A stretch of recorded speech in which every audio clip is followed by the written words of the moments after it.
Paz do Senhor Jesus a todos. O título do sermão dessa noite, como o presbítero Fábio disse, está em Romanos 5, do versículo 1 até o versículo 5, e o título é Aprendendo na Provação. Abra sua Bíblia comigo em Romanos capítulo 5, do versículo 1 até o 5. Diz assim a palavra de Deus: Justificados, pois, mediante a fé, temos paz com Deus por meio do nosso Senhor Jesus Cristo, por intermédio de quem obtivemos igualmente acesso pela fé a esta graça na qual estamos firmes e gloriamo-nos na esperança da glória de Deus. E não somente isto, mas também nos gloriamos nas próprias tribulações, sabendo que a tribulação produz perseverança, e a perseverança experiência, e a experiência esperança. Ora, a esperança não confunde, porque o amor de Deus é derramado em nosso coração pelo Espírito Santo que nos foi outorgado, ou que nos foi dado. Eu quero começar essa pregação perguntando a você se você sabe o que é um processo. O que é não estou falando juridicamente falando, Raíssa, infelizmente, não é no viés jurídico. O que é um processo no sentido de procedimento? O que é um processo? Bom, processo é algo que precisa acontecer agora para que outras coisas possam acontecer depois. Por exemplo, quando você vai comprar um produto na internet, você escolhe o produto, compra o produto, paga o produto é separado, enviado para a transportadora ou para o correio, e depois ele chega até a sua casa. Isso é um processo. Por exemplo, numa empresa, um produto, para que ele seja feito, ele também exige uma série de processos, não é, Adriano? Vários processos precisam ser respeitados para um determinado produto ser feito.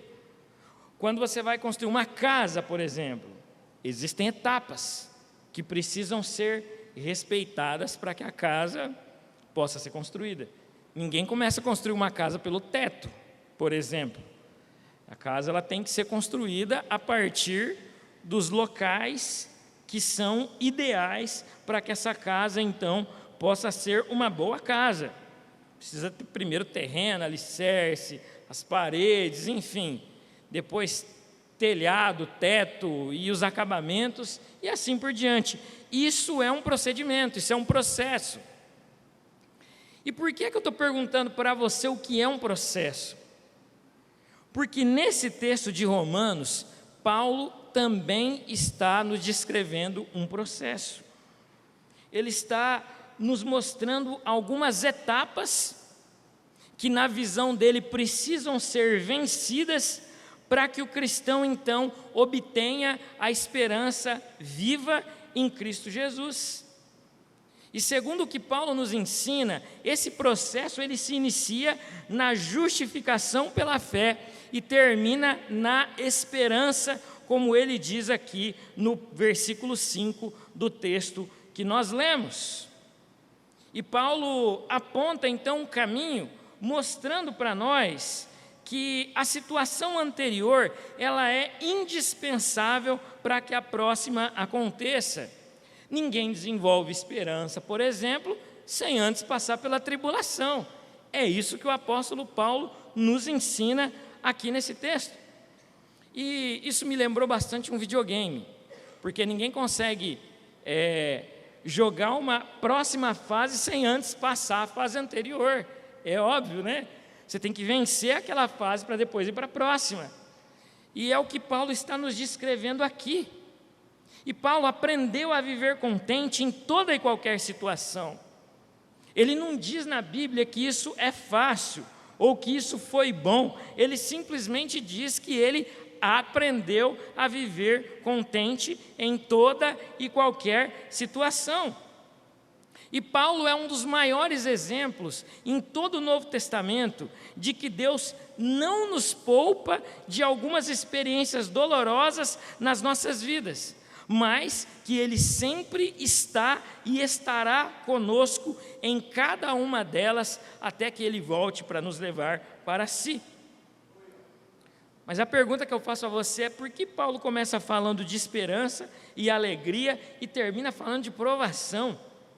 O assunto estava tão bom aqui nos versículos 1 e 2, falando que a gente tem que ficar firme na fé, que a gente recebeu graça, que a gente tem que se gloriar ou se alegrar, se você estiver usando uma NVT, e depois a partir do versículo 5, do versículo 3, a conversa muda um pouco de tom, a conversa muda um pouco de figura, e Paulo fala então de lutas, de provações, enfim.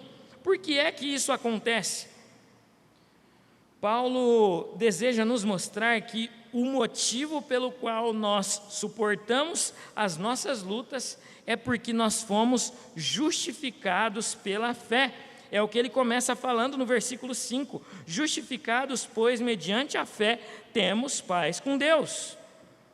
Se não fosse essa graça e essa justificação, nós não teríamos paz com Deus. Embora às vezes, né, Fábio, a gente possa dar uma leve desesperada ali diante de alguma situação, mas aí à medida que Deus vai se revelando a nós, não é?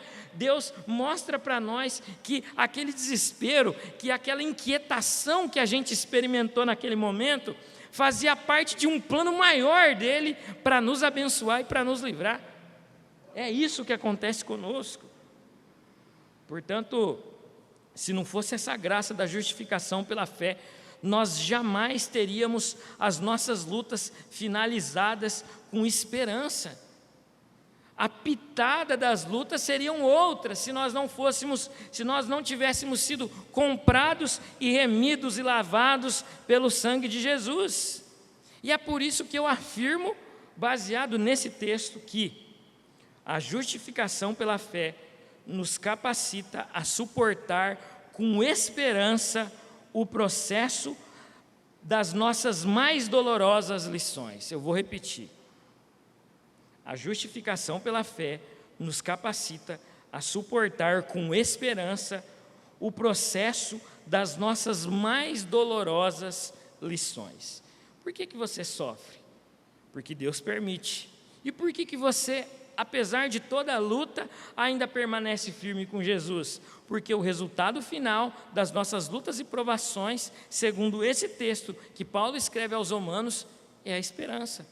Por isso que a gente pode até enfrentar momentos difíceis nas nossas vidas, mas nada disso vai nos tirar a esperança da glória que nos aguarda e da qual Cristo nos chama e da qual Ele também voltará para nos levar para si, para nos buscar. E eu disse que a justificação pela fé nos capacita a suportar com esperança o processo das nossas mais dolorosas lições. E eu tenho 2 argumentos que apoiam essa verdade. E o primeiro deles é que só é possível se alegrar em Deus aquele que foi justificado por Cristo. E isso está baseado nos versículos 1 e versículo 2. Presta atenção. O processo aqui é bem simples.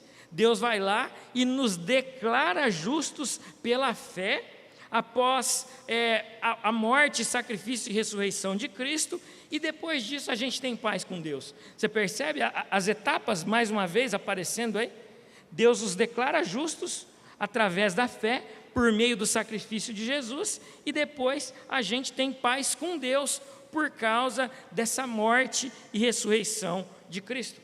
Essa é a primeira etapa do processo. É assim que tudo se inicia. E o versículo 1 diz que nós obtivemos esta justificação por causa de Cristo. Ou seja, é Jesus, como diz o próprio apóstolo Paulo em Romanos capítulo 8, é Ele quem nos justifica. Simplesmente tudo aquilo que nós temos, tudo aquilo que nós somos e tudo aquilo que nós um dia ainda seremos é por causa do amor de Cristo, da graça de Cristo e do sacrifício de Jesus por nós. Ele nos salvou, Ele nos comprou, Ele nos justificou, Ele nos deu vida, Ele nos deu graça e Ele nos enviou o Seu Espírito Santo para que nós pudéssemos então nos sentir seguros diante dEle, apesar de todas as lutas que nós enfrentamos. Mas o que seria então a justificação pela fé? Anota aí. A justificação pela fé é um ato de Deus de nos declarar justos por meio do sacrifício de Jesus. É isso. Nós éramos inimigos de Deus, nós éramos adversários de Deus, e nós tínhamos uma dívida com Deus que nós jamais poderíamos pagar, e sendo assim, nós nunca conseguiríamos então um papel de sermos justos ou considerados ou declarados justos diante de Deus. Nós jamais poderíamos ter um acesso livre a Deus. Mas se não fosse o sacrifício de Jesus, o nosso acesso a Deus, ele seria mediado via sacrifício e via sacerdote. O apóstolo Pedro diz que nós somos todos sacerdotes, no sentido de que nós temos acesso a Deus.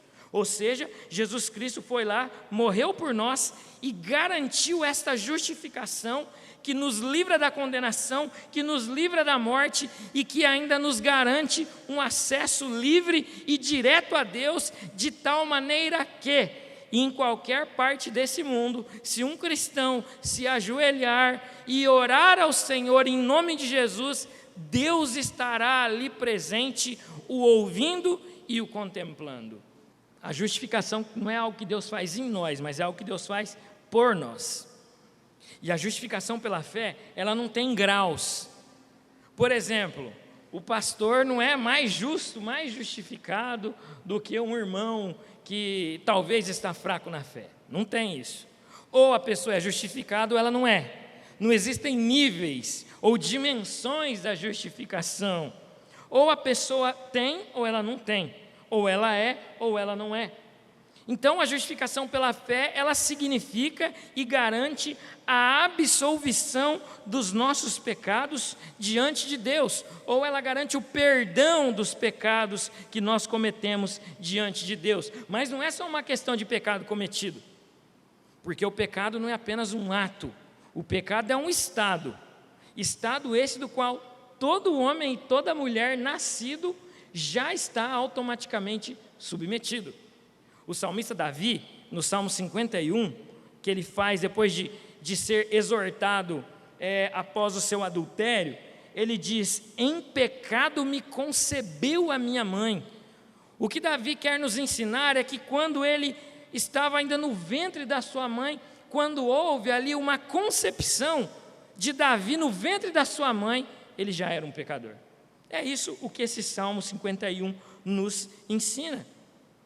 Mas, após o sacrifício de Jesus, que nos garante esse acesso a Deus, Ele nos justifica e Ele nos abençoa e ainda nos salva à medida que perdoa todas as nossas transgressões, porque nós éramos inimigos de Deus.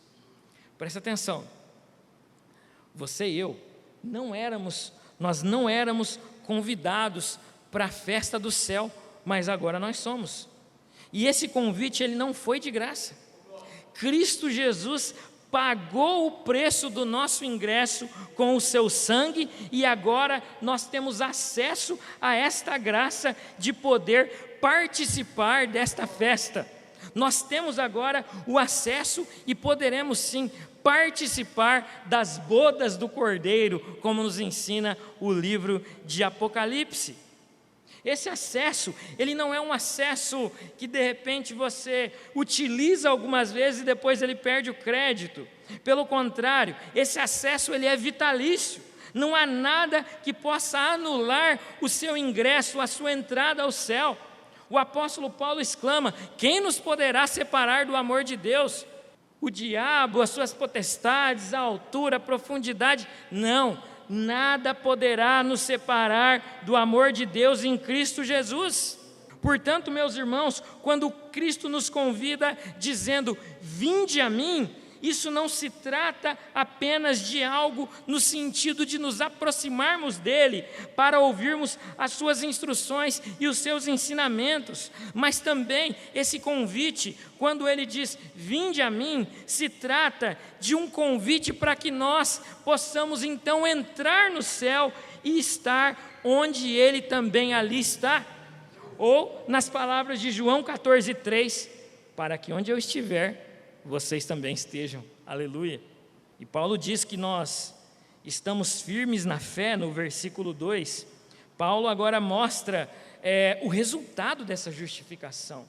A justificação, ela produz firmeza no crente. Ela produz esse estado de mostrar que nós precisamos ficar firmados na fé diante de Jesus Cristo. E que os resultados da justificação pela fé, eles abençoam as nossas vidas hoje, abençoam as nossas vidas agora, por exemplo. E também existe uma outra ênfase ainda no versículo 2, a palavra gloriamo-nos, que na versão NVT, se você estiver usando aí, é traduzido por alegria. Paulo nos mostra que devemos desfrutar desta graça, não de qualquer jeito, mas desfrutar desta graça com alegria. Por isso, então, ele coloca gloriamo-nos, que também, como eu disse, é traduzido por vamos nos alegrar, porque um dia Deus nos justificou e nos deu esse acesso até Ele na pessoa do seu Filho Jesus Cristo. Aleluia! Por isso que nós precisamos celebrar esta vitória, por isso que nós estamos aqui esta noite, por exemplo, para celebrar esta graça, esta vitória, esta bênção e este grande privilégio que nós temos, que é de termos sido comprados pelo sangue de Jesus, que nos purifica de todo o pecado. Hoje essa esperança, ela ainda é uma esperança. Mas um dia, num determinado dia, esta esperança, ela será concretizada, ela será alcançada, e então nós estaremos lá no reino de Deus, gozando da presença de Deus, após então a volta de Jesus. Deixa eu te perguntar uma coisa essa noite, você se assusta quando vem assim, uma luta muito forte na sua vida? Qual é a sua reação? Como é que você reage quando vem assim, aquela luta bem pesada na sua vida? Como é que você reage? Provavelmente alguns cristãos, não estou dizendo apenas nós aqui, mas alguns cristãos se assustam quando a luta chega. Outros cristãos, em algum momento da sua caminhada espiritual, eles talvez pensam que Deus se esqueceu deles, ou que Deus os abandonou.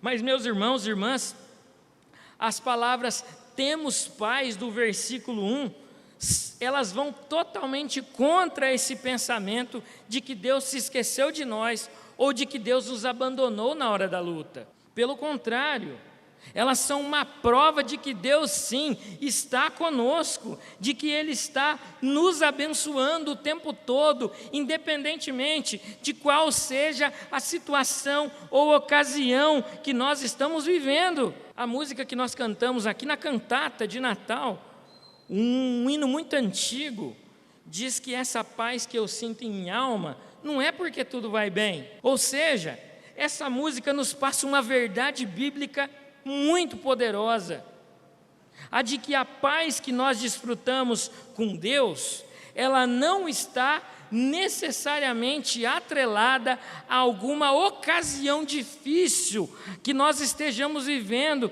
das nossas vidas.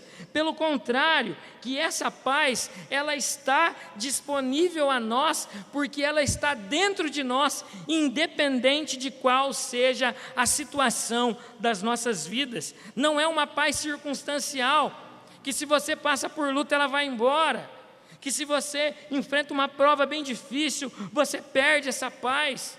Não é assim que funciona.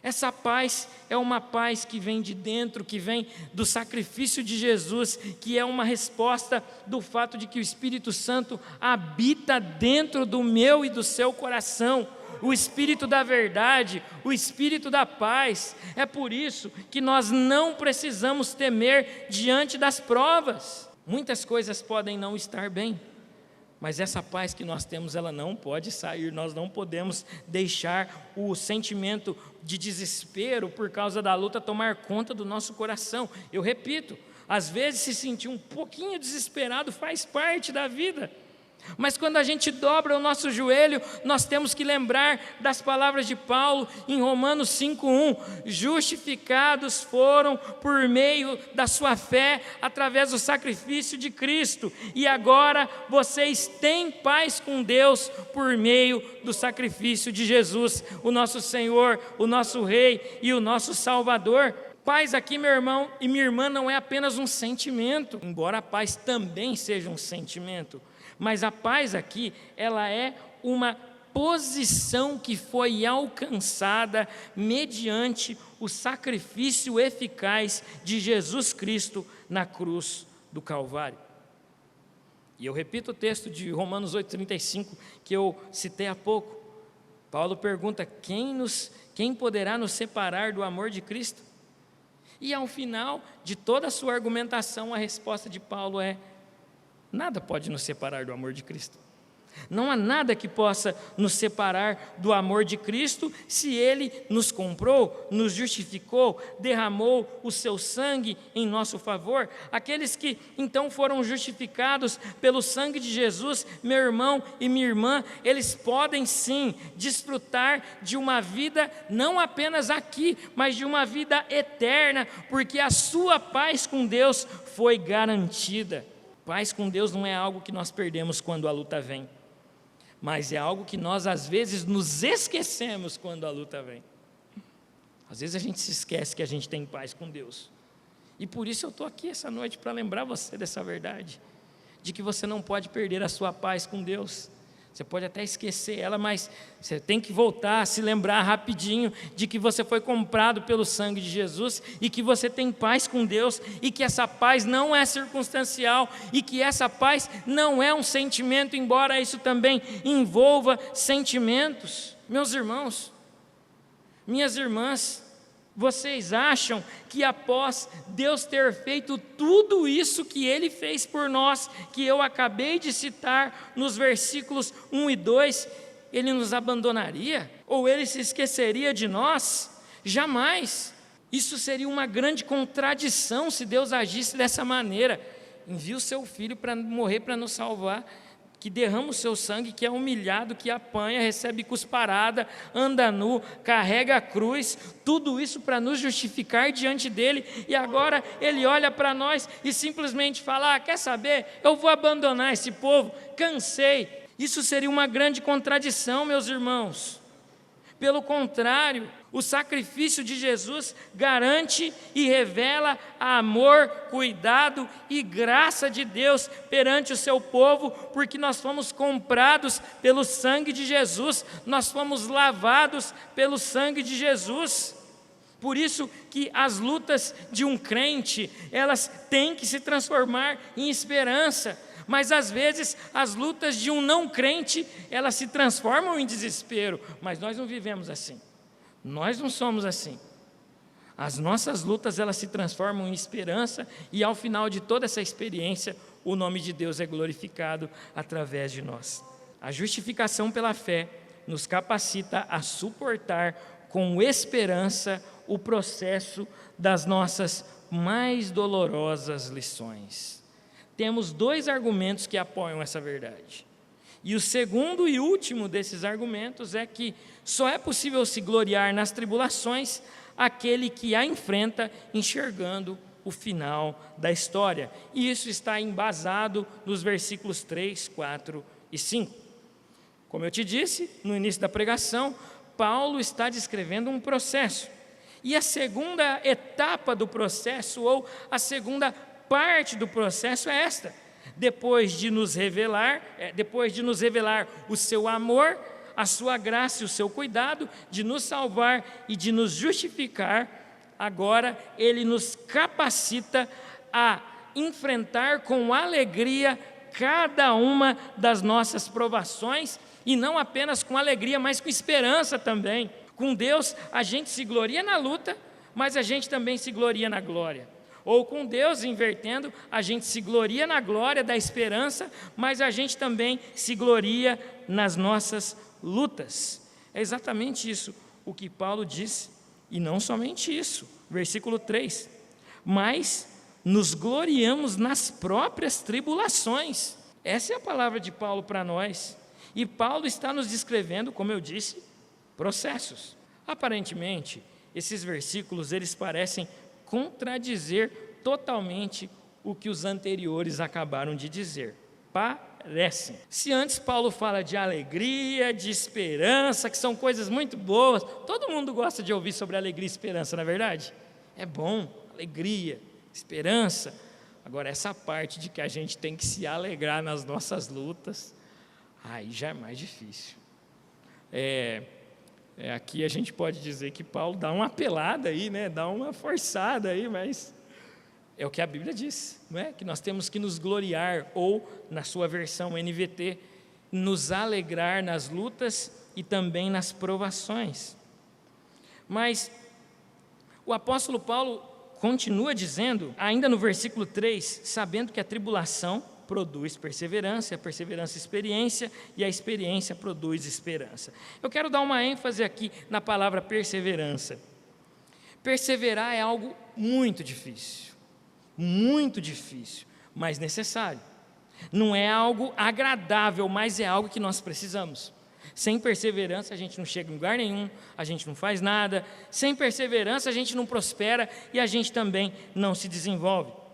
Mas você já percebeu que a palavra perseverança, ela só é usada em contextos onde você naturalmente só pensa em desistir?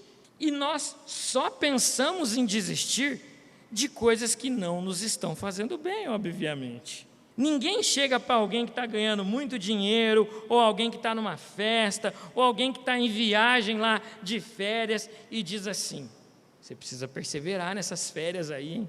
Nessa viagem que você está fazendo. Para isso a gente não precisa de perseverança. A gente precisa de perseverança para os momentos difíceis.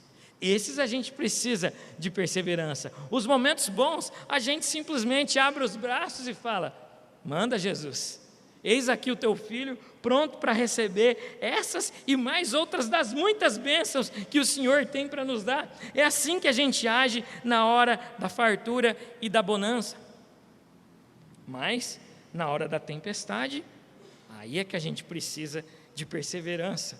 Na hora da tempestade, na hora da provação, aí sim a gente precisa de uma perseverança e uma graça de Deus, porque aquela situação está espetando a nossa costela, de tal forma que a gente sabe que não pode desistir, mas o nosso desejo às vezes é chutar o pau da barraca e partir para a próxima. Portanto, a perseverança, ela é usada, ou essa palavra perseverança, ela só é usada em situações que você está sendo amassado pelas lutas da vida. A perseverança é usada onde você está sendo sufocado pelas provações, onde você chora sem parar e onde você chora sem querer. São nesses momentos que a gente precisa de perseverança, nas situações que estão nos incomodando, nas situações que a gente deseja desistir, mas que a gente não pode desistir. A gente persevera diante da luta e não diante dos bons momentos. E com Paulo, nós aprendemos ainda uma outra verdade muito importante. Não só com Paulo, mas com Paulo e também com Salomão. A gente aprende que nós somos muito mais ensinados na hora da dificuldade, da provação, do que na hora da alegria.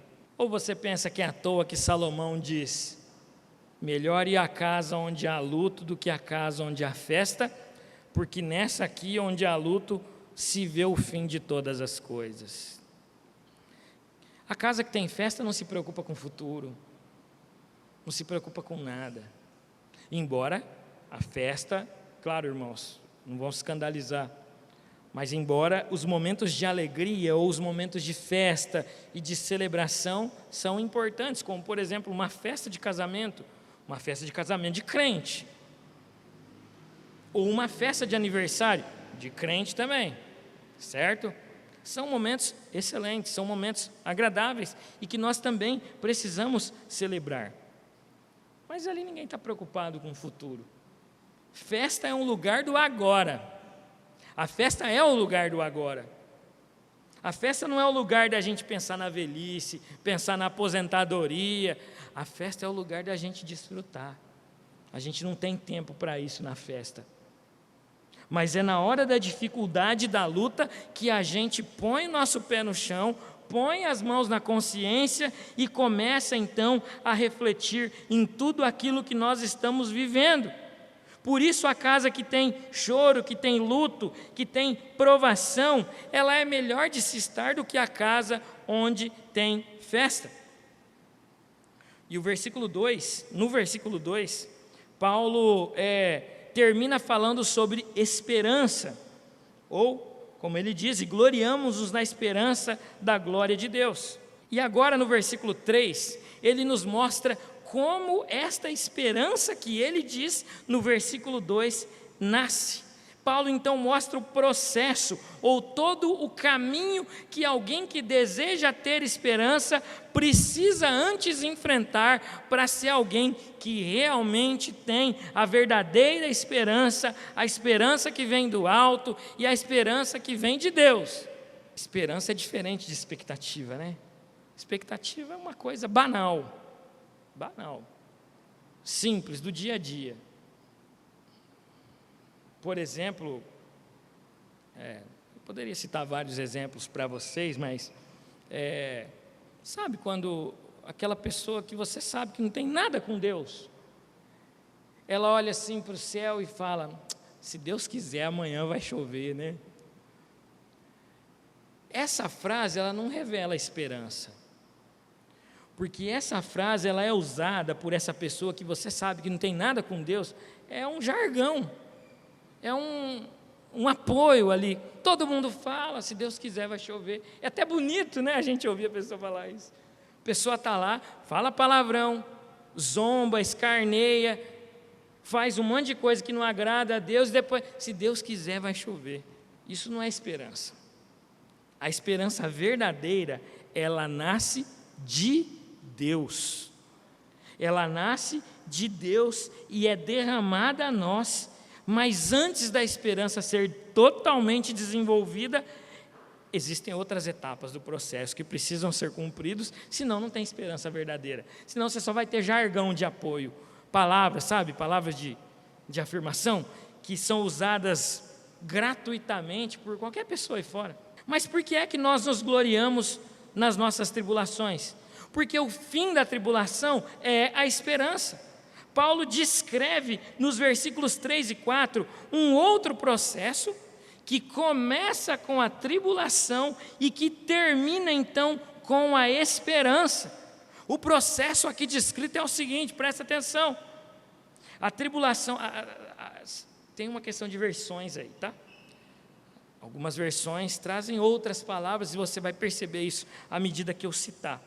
Mas a tribulação ela produz perseverança, a perseverança ela produz experiência, a experiência produz a esperança. Olha só as fases que o cristão antes precisa passar para antes desenvolver uma esperança, não como aquela do se Deus quiser vai chover, mas uma esperança verdadeira, que nasce não apenas de um interesse que a pessoa tem por chover, talvez um interesse econômico, ou interesses outros variados, mas de alguém que realmente tem uma esperança firmada na pessoa de Jesus, uma esperança que nasce de Deus e que é derramada e aplicada dentro do seu coração e testificada pelo Espírito Santo de Deus.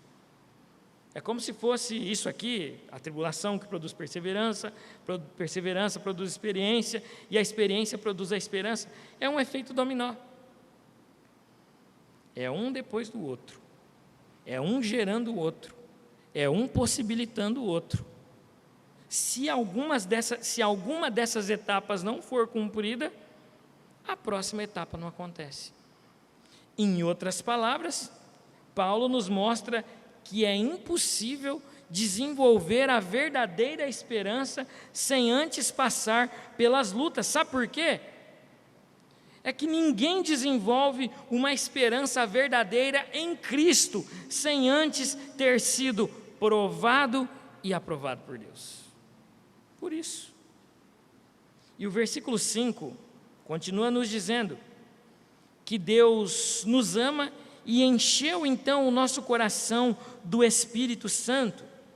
Paulo diz: a esperança não confunde, porque o amor de Deus é derramado em nosso coração pelo Espírito Santo que nos foi dado. A verdade, meus irmãos, é que sem a provação, sem a luta, a esperança não seria necessária. A gente só precisa de esperança porque a gente tem que enfrentar as provações. Sem provações, para que esperança? Todo mundo já seria vitorioso automaticamente, nasceu, você é um campeão, vencedor, parabéns. A gente precisa de esperança porque a gente sofre. A gente precisa de esperança porque a gente apanha. A gente precisa de esperança porque a gente é magoado. A gente precisa de esperança porque às vezes o nosso coração, ele se afasta um pouco de Deus. E olha só, que combinação perfeita de Deus para nos abençoar e testificar esta esperança. O versículo 5 fala do amor de Deus que é derramado no nosso coração através do Espírito Santo. Você está vendo qual é o elemento indispensável para que alguém possa ter a verdadeira esperança? É a testificação do Espírito Santo sendo derramada por Deus dentro do seu coração. E a pergunta que eu tenho a você essa noite é: você se considera uma pessoa paciente? Você se considera uma pessoa paciente? Irmãos, como eu disse, ninguém exerce a paciência verdadeira sem antes passar pela tribulação. E uma outra afirmação ainda sobre a paciência é que paciência não é passividade. Paciência não é passividade. Paciência é graça de Deus nos capacitando para nós suportarmos as provações sem nos desesperarmos. Isso é paciência. Paciência não é ficar sentado, esperando tudo acontecer, esperando tudo vir na nossa mão. Estou aqui, ó, só assim, ó, controle da TV, perna para cima. Isso não é paciência. Isso é falta de cuidado, é desleixo. Isso é outra coisa. A paciência é aquela característica que vem de Deus para nós. A paciência é fruto do Espírito Santo derramada sobre os corações dos crentes e que moldam as suas atitudes no dia a dia, em todos os seus relacionamentos, desde o seu relacionamento na sua casa até o seu relacionamento na empresa, com o patrão, com o funcionário e com todas as pessoas. Portanto, Paulo está nos ensinando como é que esse processo ele acontece, ou como é que esse processo ele é finalizado nas nossas vidas. Paulo não está nos ensinando aqui, irmãos, a gente a gostar de sofrer. Não é isso que Paulo está nos ensinando. Mas Paulo nos ensina a aprender com tudo isso e ainda desfrutar de um amadurecimento que só a provação traz para nós. As tribulações, elas até nos fazem sofrer, mas no final das contas, Deus as usa para nos abençoar. Olha só as palavras do salmista no Salmo 119, 17. Foi-me bom ter passado pela aflição, para que eu aprendesse os teus decretos. Meus irmãos, nas nossas vidas, nós não temos o poder de separar as sensações, as experiências e as demais ocasiões que a gente vive. Às vezes a gente está vivendo uma grande bênção, recebendo uma promoção no trabalho, um aumento de salário, o filho nascendo, a filha passando no vestibular, ao mesmo tempo que a gente enfrenta um grave problema de saúde de outra pessoa da nossa família. Tem um conhecido aí nosso, não é aqui da igreja, que a esposa dele engravidou. Olha que bênção, isso é uma graça de Deus. Mas a outra filha dele, que é adolescente, o câncer dela infelizmente voltou. É isso que eu quero dizer quando eu digo que nós não podemos separar as experiências que nós vivemos, nós não temos o controle sobre isso. A gente passa por isso, enquanto a gente passa também por aquilo outro. E Paulo é uma prova viva, meus irmãos e irmãs, de que é possível aprender a viver contente e com esperança, mesmo diante das lutas e das provações. Mas e nós? Como é que nós temos reagido a estas situações que às vezes mexem com o nosso coração e que às vezes nos colocam numa posição de desespero momentâneo? Como é que nós temos reagido? A gente se alegra em Deus o tempo todo, independentemente da luta, ou quando alguma luta aparece, a gente se desespera, fecha o coração e foge para longe da presença de Deus? Essa não é a verdadeira atitude de um filho de Deus. Feliz ou um pouco desesperado, com dinheiro ou sem dinheiro, passando por situações boas ou ruins, o filho de Deus, ele sempre tem que correr para Deus, ele sempre tem que aprender de Deus, ele sempre tem que aprender em Deus. Portanto, meus irmãos, como é que a gente reage quando alguma luta aparece? A gente fecha o coração para Deus? Ou a gente busca em Deus mais esperança para lutar e enfrentar esta provação que nos está imposta pela permissão de Deus? Deus nos deseja guiar por todos esses caminhos, nos momentos bons e também nos momentos difíceis. Ele nos guia em todas essas ocasiões. E as lutas, elas são um caminho muito seguro para o nosso amadurecimento. Como eu disse, ninguém amadurece na festa. Festa a gente desfruta dela, mas lá a gente não amadurece.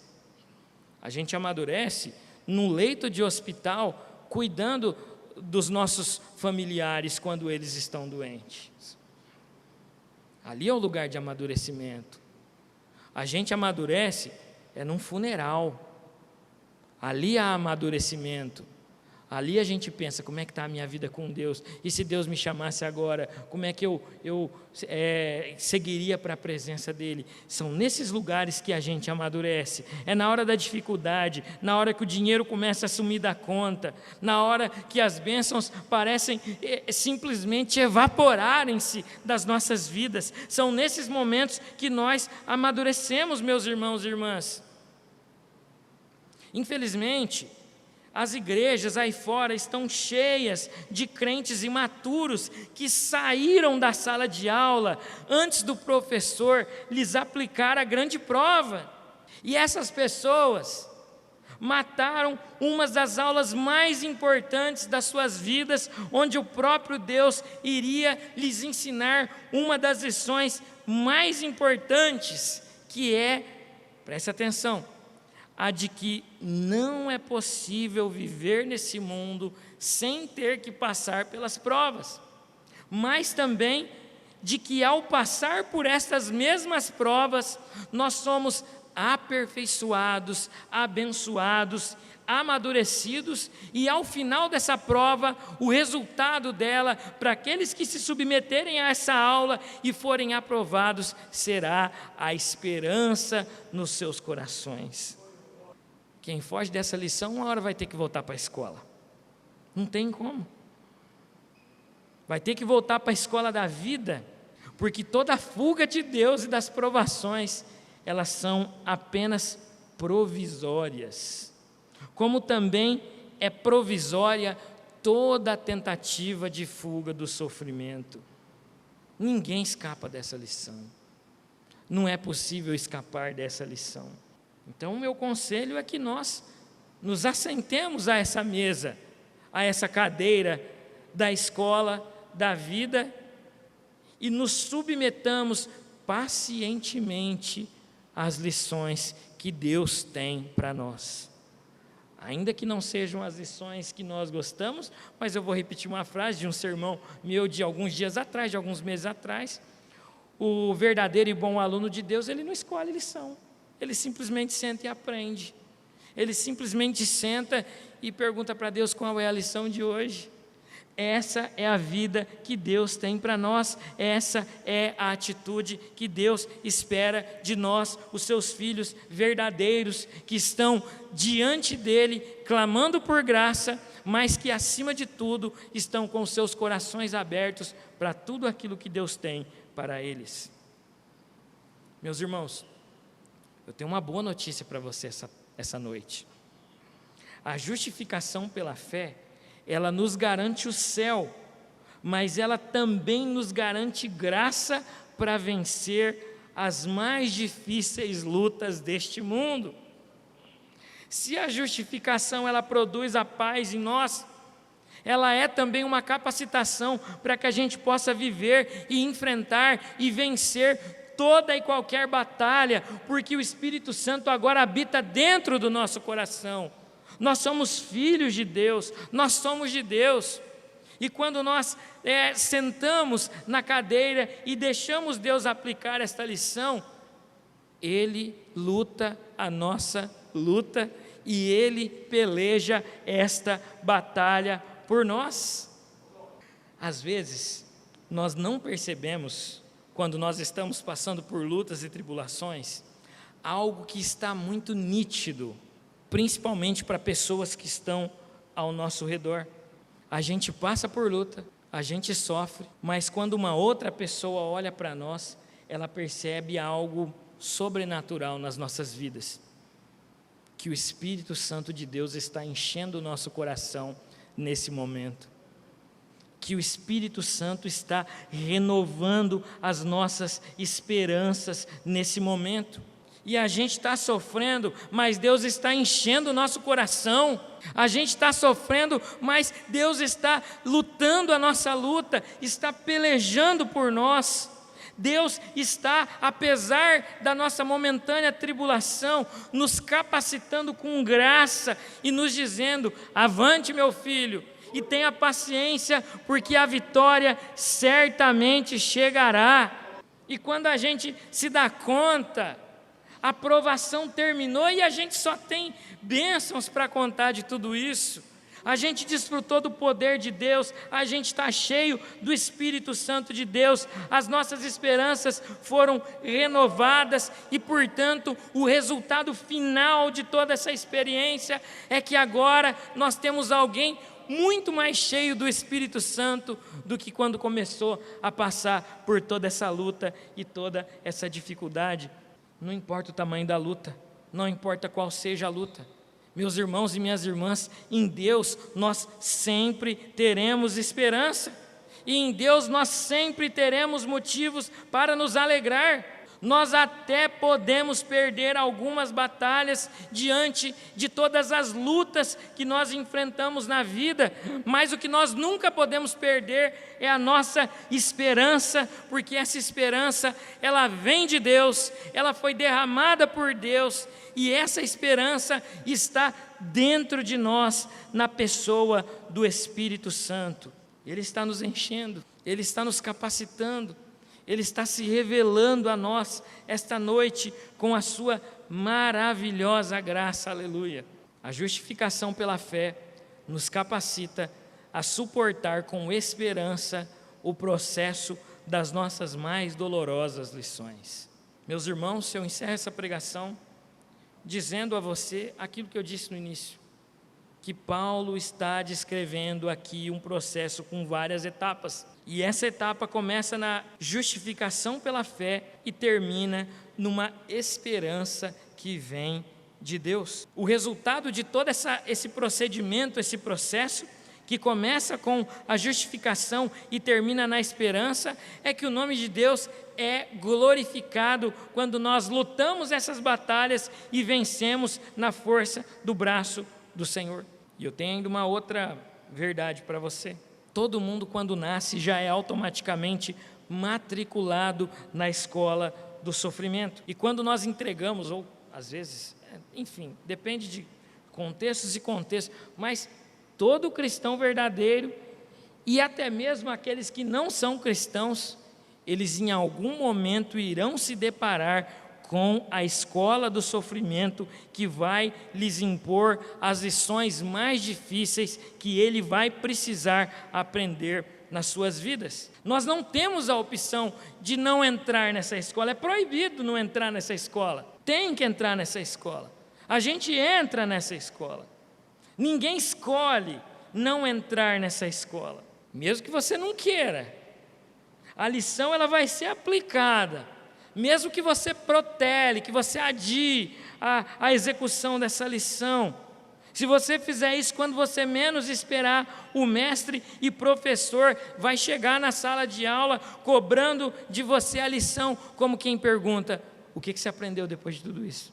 Qual foi o seu desenvolvimento depois de toda essa lição? Se é um crente, você tem mais fé, você tem mais esperança, está fortalecido e firmado no Senhor?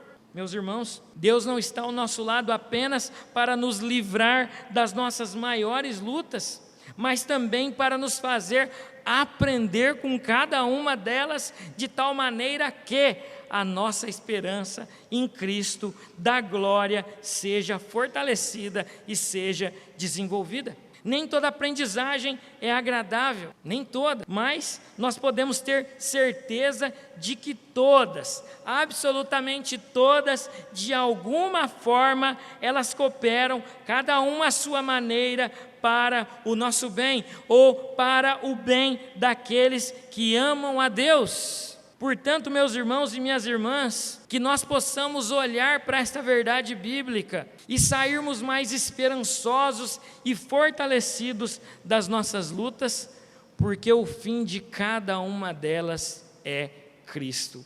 Aleluia.